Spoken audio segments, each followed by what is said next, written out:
After finding the wreckage of an alien ship, an airline pilot finds a ring that gives him powers and accidentally puts Earth in the sights of the Devourer of Worlds. Today we're going to recap the story of the movie, Green Lantern, from 2011. Billions of years ago, the Guardians channeled the energy of willpower and built a world from which they could keep watch over the rest of the universe, the planet Oa. With their base built, the Immortals divided the universe into 3,600 sectors and sent a ring of willpower to find a chosen one in each sector. As soon as it finds a recruit, the ring takes him to the planet Oa and the Guardians begin their training, which over time has formed the powerful Green Lantern Corps. Thousands of years after their foundation, the Lanterns were confronted by the entity of fear, Parallax, and only Aben Sur was able to capture it, imprisoning it on a desert planet in the lost sector of the universe. But now, to everyone's misfortune, a group of alien astronauts have an accident and make a forced landing on the planet's surface. Wandering around the place, the explorers accidentally fall into a crater and end up right where Parallax is, waking up the entity that feeds on their fear and finally gets enough energy to free itself. Now that Parallax is on the loose, Aben Sur goes back to hunting it down until he arrives in Sector 2814, where the entity was last seen. After days of travel, Aben Sur communicates with Sinestro to say that he is coming to help his fellow Green Lantern, but the leader of the troop replies that this is no longer necessary, as Parallax has already sucked the energy out of all the life forms on the planet, including the Ring-Bearer. Unable to believe it, Aben Sur ended the call and almost immediately heard someone calling his name, receiving a surprise attack immediately afterwards. Suddenly, Parallax appears inside the ship and starts chasing Aben, managing to hit a blast of fear energy near the Green Lantern's shoulder. With the entity taking over the entire spaceship, Aben Sur goes to the escape pod and ejects, recording one last message to Sinestro to warn him about the attack by Parallax, stating that he is going to the nearest habitable planet so that the ring can select his replacement.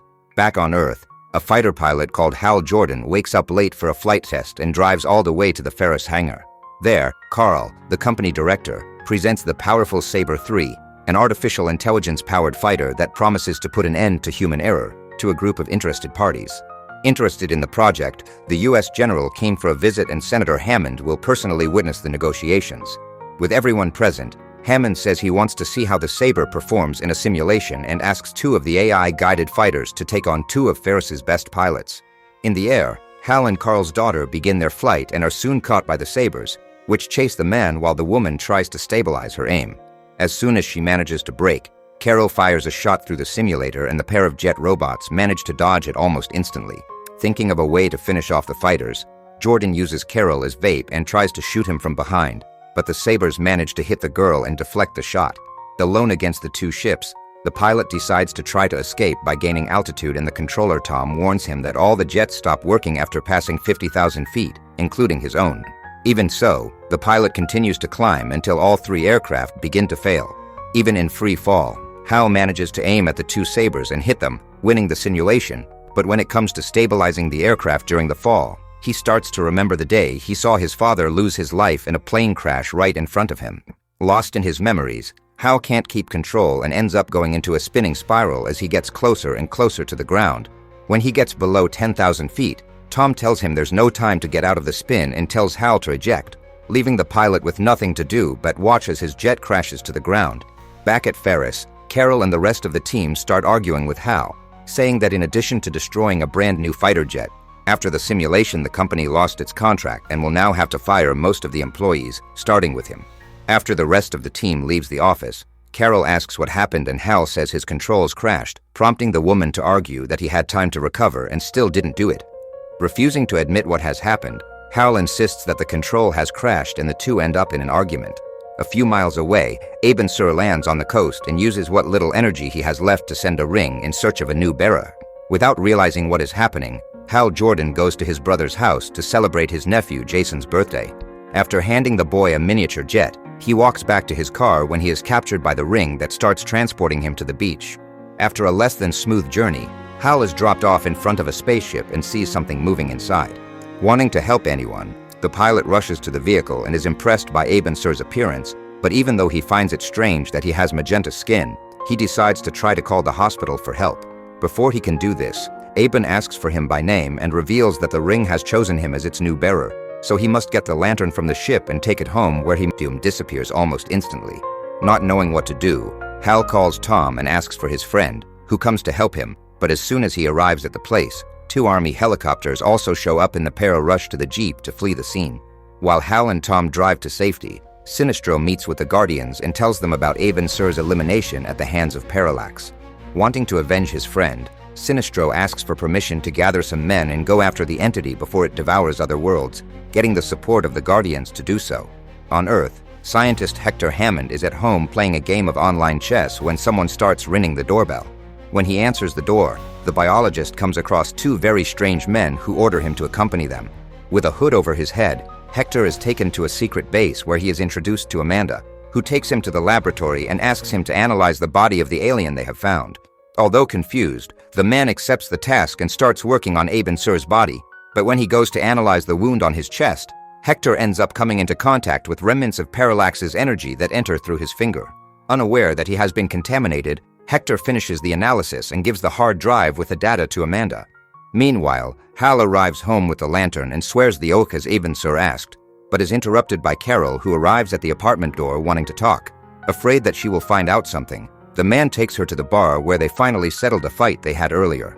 That's only until Carol tells him that she's analyzed the flight data and noticed that the controls haven't crashed. Upset, Hal leaves the woman alone in the bar and goes to the parking lot. But when he is fiddling with the keys to unlock the car, he is surprised by some men who have also been fired from Ferris because of him. Even alone against 3, Jordan tries to defend himself, but the men hold his arms and he ends up taking quite a beating. As the trio are leaving, the pilot tries to throw a metal object at the trio and accidentally activates his Green Lantern powers, materializing a fist of energy that hits all 3 of them at once. Suddenly, a sphere of energy begins to form around Hal, who desperately tries to remove the ring, but the object seems to stick to his finger and begins to take him away from the Earth, all while Hector suffers from the cellular mutations of Parallax. After a long journey across the universe, Hal finally arrives on the planet Oa, where the suit appears on his body for the first time. As soon as Hal wakes up, Tomar Ray appears and introduces him to the planet of the Green Lanterns, as well as giving him his first flight instruction. Together, they fly over Oa and Tomar Ray explains the power of willpower, the energy that carols the ring of the Green Lantern Corps. After explaining everything, the veteran Lantern takes the newcomer to the center of the planet where the other Lanterns have gathered to listen to Sinestro's speech about the danger that Parallax represents for the troop. After the troop leader's speech, Tomar Ray takes Hal to the training camp and explains a little more about how the ring works, revealing that the artifact is capable of materializing everything his mind can imagine, what they call constructs. When it's his turn to try, the Earthling has a bit of trouble imitating what Tomar Ray does, but he doesn't even have time to worry about it, because Kilowad, his combat trainer, is already on the scene attacking. After hitting the pilot, the alien tells him he can't let his guard down and begins combat training. With his powers, Kilowad binds Hal's feet and materializes meteors that fall on him, forcing him to build a giant metal shield to avoid being crushed. Even so, Hal still has no control over the ring and his shield is beginning to warp, which makes him even more desperate when Kilowad launches the second meteor at him. To help with the weight, the newcomer builds 2 steel pillars and Kilowad starts throwing metal discs at him, hitting him squarely. Not satisfied, the big Green Lantern materializes a medium-sized star that begins to pull Hal towards its core, all while the instructor explains the risks of flying near a star. In the middle of the lessons, Sinestro appears and says that he will train him personally, as he doesn't accept weak members in his troop. Hal then pulls out a sword and begins to fight Sinestro, but realizes that he is much more skilled and begins to be overwhelmed by fear. Realizing this, the reddish alien says that fear weakens the constructs of a lantern and manages to destroy the wall that the human builds with a single kick. Hal materializes a minigun and tries to hit the enemy, but Sinestro manages to defend himself with a shield that he throws at the human, leaving him completely defeated. At the end of the battle, Sinestro says that Abin Sur was his friend and that Hal insults his memory by using the ring, which makes the pilot give up on being a Green Lantern. Trying to change his mind, Tomar Ray tells him that the ring never makes mistakes and that if Hal has been chosen, there is something special inside him. But the human still insists that he's not ready and goes back to Earth. Meanwhile, Hector is teaching at the college when, out of the blue, he gains the ability to hear his students' thoughts and discovers that one of them is calling him crazy. In a rage, Hector awakens telepathic powers and causes the student to be ejected out of his chair, which scares the hell out of everyone. Wondering what's going on, Hector ends class early and goes to the lab to analyze his cells, discovering that they are mutating at an absurd rate. Suddenly, Hector receives a message from the senator asking him to meet him in his office. There, Hammond congratulates his son on helping the country, and Hector is confused at first, but soon understands what's going on when his father shows him the hard drive with the alien's analysis.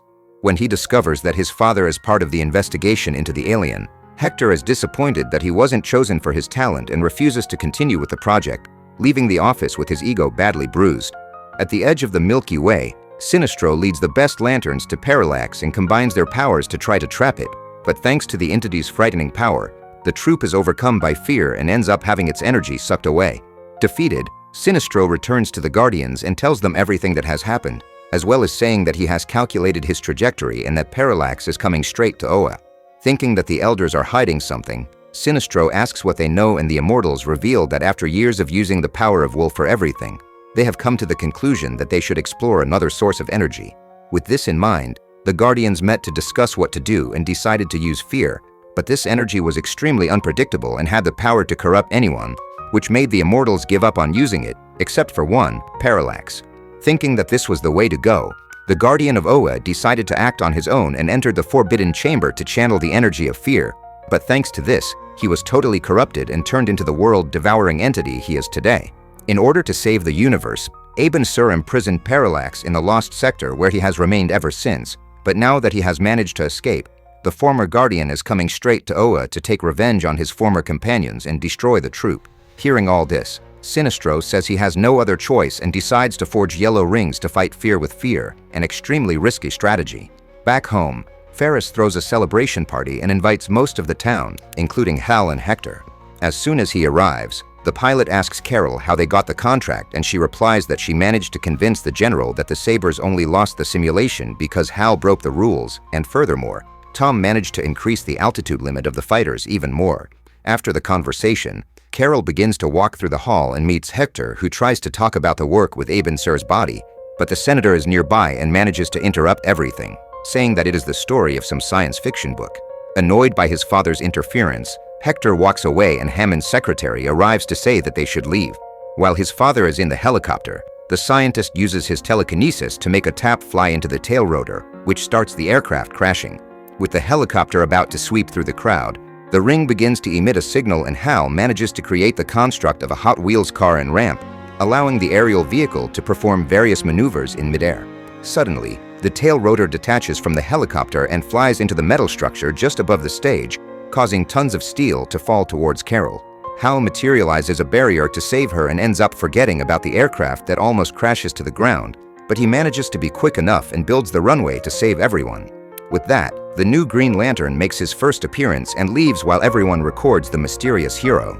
After the party, Hector goes home and finally finishes his mutation, leaving his body totally deformed and managing to attract the attention of Parallax. Back in the lab, the scientist analyzes his cells and notices that the mutations are getting faster and faster, which makes him very happy. Suddenly, Amanda appears and touches Hector in an attempt to summon him, but as soon as she does, the senator's son is able to access all her memories, a new psychic power. Back at the lab, Hammond apologizes to his son and reveals that they have found a second DNA in the alien's body that contaminated him, saying that they will do everything to cure him. Hector replies that he's happy like this and that he's never been better. He then goes off on his father, forcing the team's scientists to sedate him before anything bad happens. A few hours later, Hector wakes up completely restrained on a stretcher, and the senator tries to calm him down by saying that they'll just do a few tests, but he refuses to allow this to happen and uses telekinesis to make the doctor inject the sedative into his own forehead. The scientist then frees himself from the handcuffs and throws Amanda's body against the glass, as well as pulling his father back and securing him to the stretcher. At that moment, the ring starts sending out a warning signal to Hal, who arrives at the laboratory with all his might. To eliminate him, Hector causes thousands of shards of glass to form a tornado that advances towards the Green Lantern, forcing him to respond with a blowtorch that heats the material and throws the melted glass at the villain. As Hector writhes in pain, Hal hits him with a kick that sends the man flying and allows him to unlock the handcuffs from the senator's arm. But the mad scientist isn't done yet and starts throwing oxygen cylinders at the lantern until he knocks him out. Exhausted, Hector falls beside his enemy and touches his arm, gaining access to his last memories of Aben Sur and discovering the Green Lantern's true identity. Wanting to make Hal taste defeat, Hector floats the senator into a closed room and activates two giant blowtorches that set the place on fire, burning his own father while he was still alive. Even though he was in a lot of pain, The Green Lantern managed to stretch out his arm and put the ring on Hector's forehead, causing the scientist to go into a kind of hallucination and accidentally drawing the attention of Parallax. When he realizes that a human is wearing the lantern ring that imprisoned him, the Devourer of Worlds decides to change his ways and come personally to Earth to wipe out the humans, sucking the remaining energy from planet Earth so that he can invade Oa and destroy the Guardians. After receiving the message from Parallax, Hal decides to go to the rest of the troop and finds Sinestro about to put on the yellow ring. Thinking that this is the wrong decision, the pilot says that they can't give in to fear and asks for help to save the Earth, but the Guardians don't want to risk so much and refuse to help him. Alone, Hal returns to Earth and goes straight to the Ferris hangar where he finds Hector holding Carol prisoner. Wanting to save her, the man takes off the ring and offers to exchange it for the girl, which leaves Hector extremely tempted. After some thought, the Herald of Parallax accepts the exchange and takes the ring, putting it on his finger and finally feeling the power of a lantern. At that moment, Hal Jordan asks him to let Carol go and Hector replies that he lied, while firing a blast of energy at him, but as the fighter pilot is still the true bearer of the ring, the blow stops a few centimeters from his face and returns with everything in the scientist's chest. Taking advantage of Hector's blackout, Hal takes Carol in his arms and hides behind the machines while Parallax invades the hangar to punish his herald. Extremely overpowered, the entity refuses to admit failure and sucks all the energy of fear out of Hector, causing his body to wither away. With the ring on his finger, Hal decides to come out of hiding and runs to reach the object, but Parallax notices and begins to pull it off with his telekinesis. Knowing that her companion will perish if she does nothing, Carol runs to the computer and activates the saber weapons in the hangar, causing the entity to retreat and saving Hal. With the ring in hand, Carol throws the object to her friend, who puts on the suit and takes them both to safety. But while Hal is saying goodbye to the girl, Parallax begins its attack and starts devouring people who are walking down the street, leaving them trapped due to its gigantic size. In the midst of the confusion, a kindergarten teacher is running from the creature, which fires a blast of energy at her, but just as she is about to be hit, Hal appears and materializes a trebuchet that throws the projectile back. Continuing his attack, the Green Lantern throws a tanker truck towards Parallax and starts shooting at the gasoline, but even with the explosion, the entity doesn't seem to take any damage and releases a ball of energy that knocks Hal away. While the Devourer says he will destroy everything he loves, Hal retakes the oath of the Green Lanterns and gets enough power to push Parallax back a few meters. Suddenly, Hal materializes a kind of propeller and makes the object pass through the entity's body while he follows behind, arriving on the other side and luring the Devourer of Worlds away from the Earth. Flying through the solar system, Hal takes Parallax into a cloud of rocks while trying to dodge the objects, but he ends up being hit by the Devourer, which leaves him badly injured. At this point, Hal remembers Kilowog's lesson about the stars and decides to lure Parallax closer to the sun. As soon as he gets close enough to be pulled by gravity, the lantern creates two fighters and starts flying away from the star, while Parallax tries to hit him. Gathering his last strength, Hal creates the construct of a gigantic hand which he uses to hit Parallax in the face, causing the Devourer of Worlds to be pulled to the surface of the sun and have his body incinerated. With his energy gone, Hal blacks out and is also attracted to the star in the solar system, but is saved by Sinestro, who pulls him back and takes him to the planet Oa, where the entire Green Lantern Corps celebrate their victory alongside their new companion. So what did you think of this movie? Leave it in the comments below. And if you like the video, like and subscribe for more movie recaps. See you next time.